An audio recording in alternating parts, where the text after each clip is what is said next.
Je suis Clara Jacobiti, j'ai 10 ans, je suis argentine, j'adore la plage, la mer, les animaux et l'équitation. Aussi, j'aime vivre avec mes amis et passer du temps avec ma famille. Je pense que je suis déterminée, bien que parfois top. J'ai vraiment apprécié les nouvelles, même si j'aurais mieux aimé qu'elles se terminaient bien. Je m'appelle Paloma Alfonsine. Je suis argentine et j'ai 17 ans. Ce que j'aime le plus faire pendant mon temps libre, c'est jouer au foot et sortir avec mes amis. Je pense qu'une de mes qualités est de savoir écouter les problèmes que mes amis ont. À l'école, les matières que j'aime le plus et qui me conviennent le mieux sont les langues étrangères, mais en mathématiques, je me débrouille très mal. Je m'appelle Vicente Tenconi. Je suis argentin et j'ai 16 ans. La vie normale me manque et je n'aime pas la quarantaine. J'ai pratiqué du foot 2 fois par semaine et j'ai joué autres 2 fois par semaine. Et maintenant, je ne peux pas jouer, mais j'entraîne 4 fois par semaine. Je fais du vélo dans mon temps libre avec mes amis. J'aime des langues étrangères et la programmation, carrière que je vais étudier, mais je ne suis pas bon dans la matière d'espagnol. Je suis impulsif avec mes actions, une chose négative qui peut être positive dans quelques moments. Veillant dehors, les cuisines peuvent détacher les yeux de cette apparition. Enfin, se rejoignent à son fatigué, ils bondissent dans les couloirs et courent jusqu'à réduire. Vielle, le porte-plume à la main, était installé à sa place habituelle, dans une attitude passive et laborieuse. Le sous-chef le regarde longuement et, après voix, balbutiait quelques paroles. Regagna son bureau. À peine venait-il de s'asseoir que la tête réapparaissait sur la muraille. D'où-il le livre de la tyrannie de Monsieur Lécuyer pour revenir à cette formule, me reportant à votre honneur du 30e cougon. Pourtant, il était insatisfait.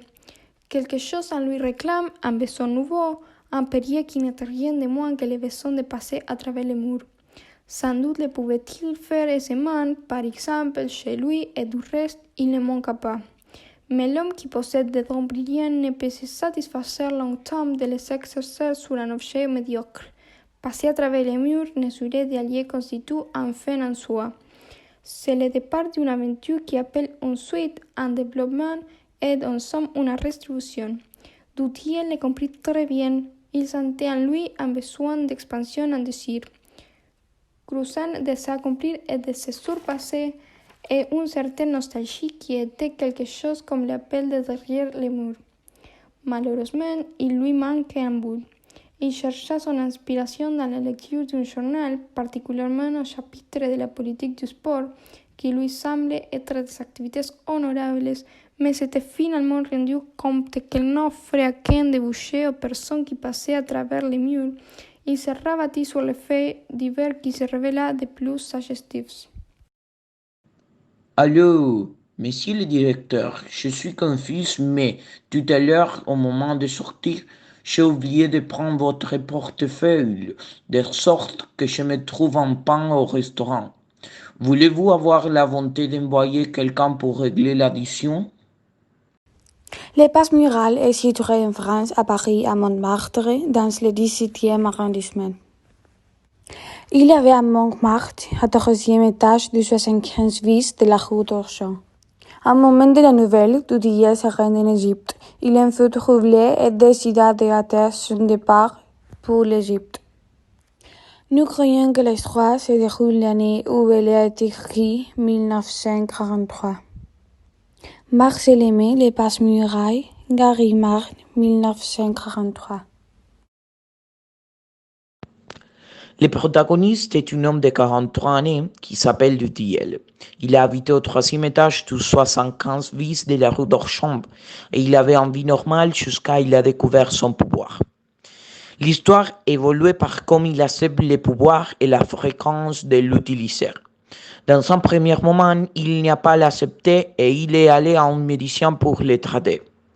La première occasion qu'il a l'utilisé, il a été pour rendre fou à son sous-chef, Monsieur Lécuyer, avec des actions comiques répétées dans l'histoire. Après, il a gagné le changement de chef. Il a recherché une expérience plus grande comme voler en banque ou en bijouterie. Quand il s'est ennuyé avec des cambriolages sans savoir la population qu'il était le voleur, il a choisi aller en prison et faire là quelques problèmes avec son pouvoir. Après sortir de prison sans légalité, il voulait un changement de sa vie et faire quelques aventures internationales comme traverser des pyramides égyptiennes, mais l'amour a apparu. La femme a été la dernière chose à obtenir avec son pouvoir, comme on était rendre voix sous chef, faire des cambriolages et créer des problèmes dans la prison. La situation avec les maris de la femme, les sentiments possessifs, a créé dans Duthiel un sentiment de l'avoir comme autre test à son pouvoir. L'histoire est finie quand Duthiel était tombé en mur parce qu'il a eu une confusion avec des pilules, pour ce que le magnifique pouvoir ne peut plus être utilisé. Monsieur Lécuyer est le remplaçant de Monsieur Magon. Il a la parole brève et la moustache en brosse et il traite Duthiel d'une très mauvaise manière. Il veut changer la formule des lettres pour être plus américaine et les protagonistes ne veulent changer ça. Il relégue Duthiel dans un radio à demi obscur, attendant à son bourreau. La colère commence à lui faire en passant sa tête à travers les murs, en lui disant des insultes et finalement Monsieur Lécuyer amena dans une maison de santé. L'artiste Jean-Paul est très important dans l'histoire parce qu'il est qui découvre la véritable identité de Duthiel quand il s'est transformé.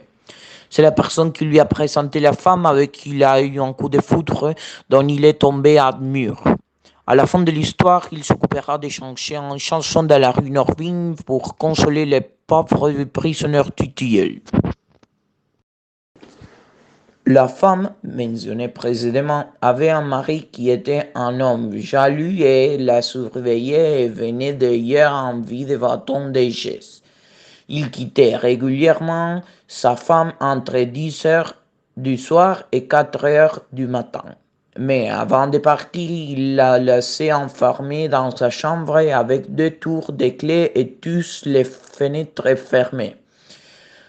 De plus, pendant la journée, il la surveillait de près. Les personnages féminins a regardé Duthiel avec beaucoup d'intérêt. En raison du grand cadeau que Duthiel avait, ils ont réussi à avoir des rencontres.